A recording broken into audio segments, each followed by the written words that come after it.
And moving along in our listening post, our historical spotlight, I'm going to turn this over to Trustee Geezer. Thank you very much.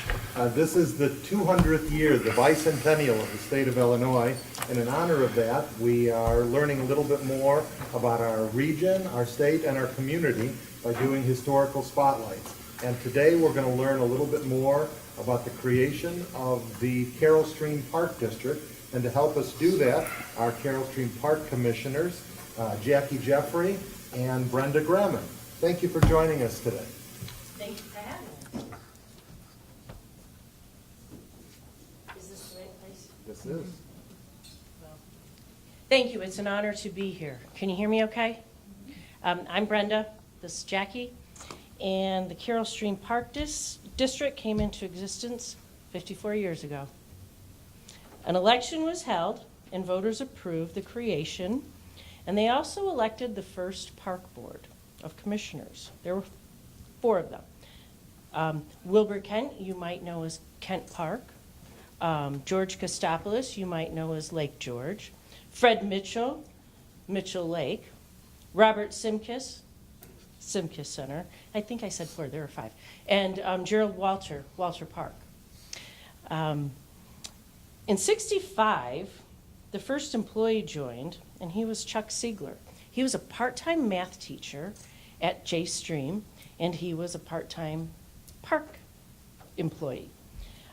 He was paid $125 a month, and he created the first park program and brochure.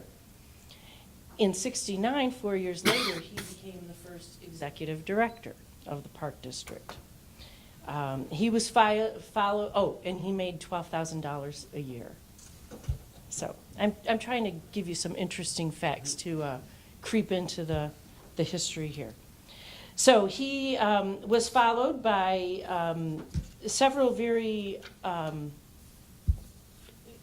good executive directors, including some names you would recognize: Barbara Riley, Arnie Biondo, and our 7th executive director is Jim Reuter.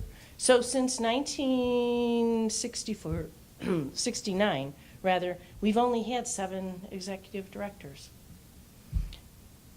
In 1967, we bought our first piece of property. That was Memorial Park on Thunderbird Trail. And we also acquired the property on Illini Drive from J Stream.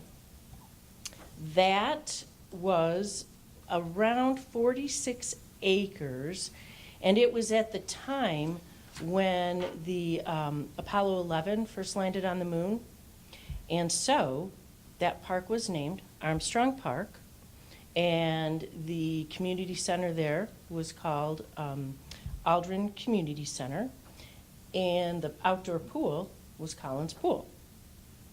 So moving along into the 70s, for the bicentennial, we brought the Gretna Station from near St. Charles Road into Armstrong Park to preserve that as a historical feature.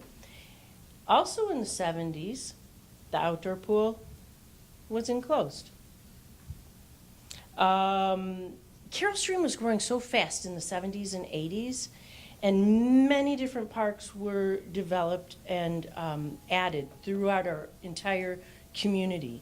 And a lot of thanks is to be given to Greg Belowski, who was the village manager during those years, in helping secure those parcels and add them to the acreage of the park district. So moving on in the 80s, we developed Community Park, which is in the southern end of the community, and we still partner with the village on that park. We created the Simca Center and the Coral Cove Water Park. McCaslin Park was developed shortly thereafter. And in the 90s came Volunteer Park, which was later known as Barbara Raley Park. Now, Barb O was a special member of the Park District community because she started there early in the 70s, around 1971, and she was a supervisor of recreation. She later became the board secretary, and she was one of the executive directors of the park until 1995. Jan Smith also had a park dedicated to her in the early 90s, and she is a horticulturalist, and you will still see her working her park at the corner of Coon and Lease Road. So both of those women are longtime advocates of the Carroll Stream Park District. McCaslin Park on North Avenue was developed at that time, and so were Bierman and Hampy, and I'm only naming a few of the bigger parks because there are so many parks. And in 1998, there was a big park built, Kids World. 1,200 volunteers, some of them in this room, helped build that park, and it was a great event for our park district and our community. Now we move into the new millennium, and I'll let Jackie take over. Thank you. So I'm going to start where Brenda left off in the 2000s. The Park District experienced a slew of development in the early 2000s. We developed Red Hawk Park, McCaslin, and Blue Heron Park. In 2002, to keep up with the times, Hampy Park added the skate park to a portion of the property. Coral Cove Water Park was also redeveloped and dedicated in 2002. In 2004, Coyote Crossing Mini Golf Course was opened. And then in the later 2000s, starting at 2007, the Park District purchased one of the former KinderCares off of Elk Trail, and that is now our Elk Trail Recreation Center, where we hold our preschool and preschool activities. Slepka Farm was purchased from the family and was dedicated in 2008. And the farm still has the silo there with some artifacts, and there's a path that goes around it with some stationary exercise equipment for the visitors to use. And, of course, 2010 was a huge year for the Park District. We worked towards another referendum, and we successfully approved $37 million in funding. And that went towards so many projects that we're seeing today. We developed the Bark Park for dogs, and we upgraded McCaslin in 2012 to the turf fields, making it a very busy sports complex. And in 2015 and 16, we added more to McCaslin. We put in a playground, a hub playground, picnic shelters, sand volleyball court, splash pad, and bank shot. And if you've never done bank shot, it's actually very fun. You should go check it out. And, of course, we have our star attraction. We broke ground in 2011 on the Fountain View Recreation Center, and we dedicated the building in 2013. The 90,000 plus square foot recreation center serves as a hub for recreation activities. The center includes indoor swimming pool, 3 multi-purpose rooms, state-of-the-art fitness center, a gymnasium with 3 full basketball courts, a second floor walking and running track. The facility also has many green features in it to make it energy efficient. It is the first public recreation center in Illinois to earn LEED certification at the silver level from the U.S. Green Building Council.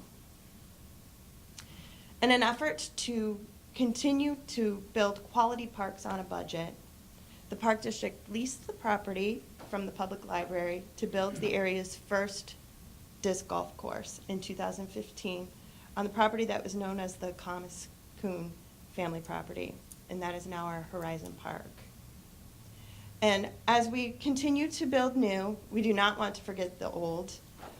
As Brenda had mentioned, the aging Kids World Playground at Armstrong was updated with modern aesthetics in 2016. And we tried to keep some of the features that from the old to have the same sentimental value and spirit in that park. In 2016 is when Coral Cove got a facelift. We added some playgrounds, a 169-gallon dump bucket, and last year a new concession stand. So the Carroll Stream Park District has something for everyone. We currently have 456.78 acres of land, 41 parks, 29 playgrounds, 10.52 miles of walking paths, 3 recreation centers, a splash pad, and more. The Carroll Stream Park District has been successful as an organization because of hardworking staff, receptive residents, and the sharing of resources with community partners. And at this time, we are working towards taking care of what we have by incorporating a repair and replacement budgets into our operations and maintaining sound procedures. And we pride ourselves as being an excellent recreation provider and having something for everyone. So thank you for having us out here. Thanks a lot.